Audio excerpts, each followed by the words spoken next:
ప్రతి ఒక్కరు కూడా గేమ్ అందరూ కలిసికట్టుగా ఆడుతున్నట్టు అనిపిస్తుంది. కానీ అవినాష్ ఇప్పుడు రోహిణి అన్నది కమీడియన్స్ విన్నర్ అవ్వకూడదా అని అడిగింది, కానీ అయ్యే ఛాన్సెస్ ఉంటాయి. అలాగా అవినాష్ అన్న వైల్డ్ కార్డ్ ఇది సంథింగ్ నబీల్ ఇచ్చాడు కదా ఒకటి షీల్డ్, ఆ షీల్డ్ లేకపోతే అవినాష్ ఎప్పుడు ఎలిమినేట్ అయిపోవాలి అది మన అందరికీ తెలిసిందే. కాకపోతే నిజాయితీగా ట్రూగా ఆడిన ఆ పర్సనే గెలవాలి బిగ్ బాస్ అనేది. సో పక్కాగా అయితే నాకైతే గౌతమ్ అన్నే గెలుస్తాడు. గౌతమ్ అన్న గెలిస్తే బయట సెలబ్రేషన్స్ మామూలుగా ఉండవు, ఇచ్చి పడేస్తాం. బికాజ్ అంటున్నారన్న, కానీ 100 మంది అనుకుంటారు ఆ కన్నడ వాళ్ళకే సపోర్ట్ చేస్తున్నారు ఏంటో మన తెలుగులో అర్థం కావట్లేదు. కన్నడ వాళ్ళే వచ్చి మన టాలీవుడ్ అంతా తెలిస్తే మన తెలుగులో ఎక్కడికి పోతారన్న? కన్నడ వెళ్ళి మనం రాజ్యం వెళ్ళాలా? వాళ్ళు ఎలాగో చాయిస్ ఎవరు, మన వాళ్ళు మన తెలుగు వాళ్ళకి సపోర్ట్ చేయండి అన్న. ఎందుకు ఇదంతా?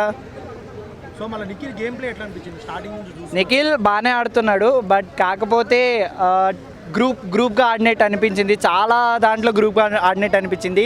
ఫ్లిప్ అవుతాడు ఎక్కువగా, ఒక దగ్గర ఒకలా ఉండి. అంటే ఈ అమ్మాయి అయితే ఎంతవరకు మాట్లాడితే బాగుంటుంది, ఎలా యూజ్ చేసుకుంటే బాగుంటుంది. అఫ్కోర్స్ అందులో కూడా అన్నారు కదా ఎవరు, తన గౌతమ్ అనే కాదు, ఎవరన్నారంటే బేబీ సినిమాలో ఉంటుంది కదా సీత, కిరాక్ సీత వచ్చి అన్నది కదా అమ్మాయిని ఇలా యూజ్ చేసుకుంటావు యష్మిని అని. ఎందుకో నాకు కూడా అలాగే అనిపించింది. చూడాలి మరి విన్ అవుతాడో లేదో తెలియదు, కానీ గౌతమ్కి నిఖిల్కి ఉంటుంది టఫ్ ఫైట్. ఒకవేళ గౌతమ్ గెలవకపోతే ఏంటి? ఆశలు నిరాశ అయిపోతాయి అంతే.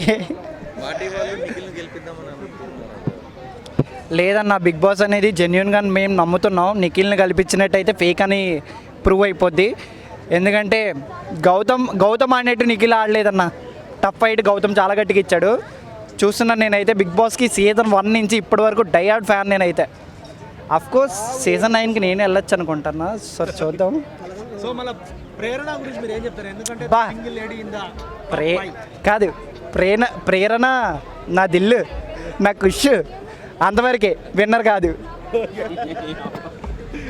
ఎందుకంటే బాగానే ఆడుతుంది, మంచిగా ఆడుతుంది. ఇప్పుడు నేను విష్ణుప్రియ అనుకున్న ఫస్ట్లో, ఎందుకంటే విష్ణుప్రియ అక్కడ ఉన్న ఫాలోయింగ్ కూడా బయట బాగుంది, కానీ తన జెన్యున్గా ఉంది. టాప్ 5లో మరి తను లేనందుకు చాలా బాధగా ఉంది.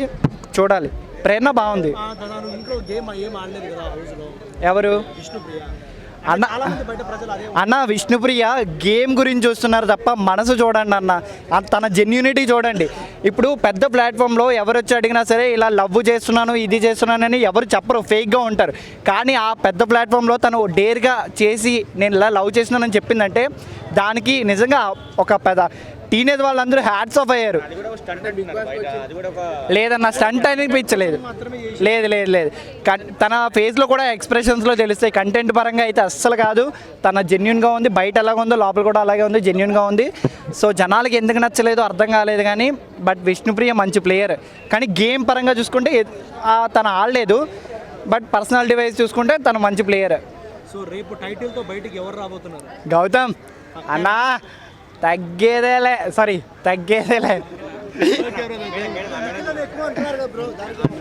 లేదన్న, నిఖిల్